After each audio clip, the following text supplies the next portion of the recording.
श्रोताओं को नमस्कार। अब मैं आप लोगों के समक्ष भारत पाक युद्ध के संबंध में कुछ विचार प्रकट करना चाहता हूँ।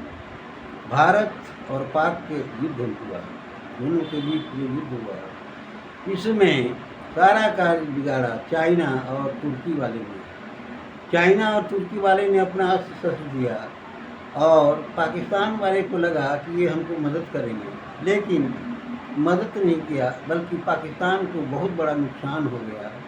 पाकिस्तान की गलती, सबसे बड़ी गलती शुरू से क्या है तो वो राक्षसों का, आतंकवादियों के आका का आश्रय दिए हुए है। तो दुष्ट कभी किसी का नहीं होता है। आप बाघ को रखिएगा, कुत्ता को रखिए, पालिएगा, तो एक समय आएगा कि स्वतः काटना शुरू करेगा। यही पाकिस्तान की स्थिति हुई है। पाकिस्तान में बड़े बड़े आतंकवादी राक्षस के रूप में कार्य कर रहे थे। आपने सुना ही होगा कि ईरान का भी अपहरण किया था, लेकिन भारत की शक्ति के आगे पाकिस्तान को झुकना पड़ा। इतना झुकना पड़ा, भारत ने बुरी तरह से पाकिस्तान को पीटा है। पीटा ही नहीं है, बल्कि सभी राक्षसों को आका सहित, उनके गुरु सहित समूल वंश को नष्ट कर डाला है। और इसमें चाइना, चीन का और तुर्की का पाकिस्तान को बर्बाद करने में हाथ हुआ है। यदि ये लोग सहयोग नहीं करते, इन लोगों ने सोचा था कि भारत की हार हो जाएगी, भारत का विनाश हो जाएगा, लेकिन भारत की शक्ति को दुनिया के सभी लोग जानते हैं। भारत की अपार शक्ति है, सैन्य शक्ति तो विश्व में ऐसा है ही नहीं।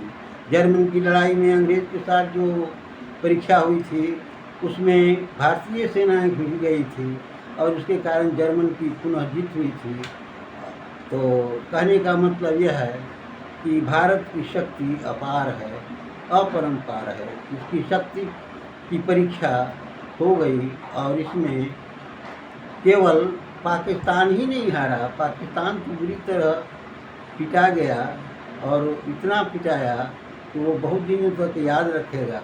इसमें 3 देश की हार हुई है, तुर्की का, चाइना का और पाकिस्तान का। ये 3 देश की हार हुई है और हारने का कारण है भारत की विशाल शक्ति, हर मामले में विशालता, योग्यता में विशालता, व्यवहार में, शिष्टता में, हर तरह के भारत ने अपनी बुद्धि से, सूझबूझ से काम लिया है।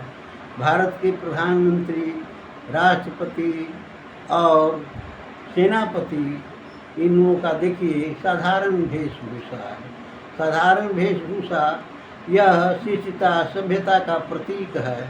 और इतना ही नहीं, भारत की एरिया में विशालता भी है और कई क्षेत्र में विशालता है, टेक्नोलॉजी में, विज्ञान में, कला में, हर क्षेत्र में विशालता है, जिसकी परीक्षा अभी हुई है।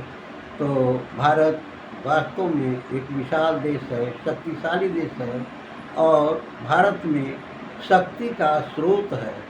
इतना ही कहकर मैं अपनी वाणी को विराम देता हूँ। श्रोताओं को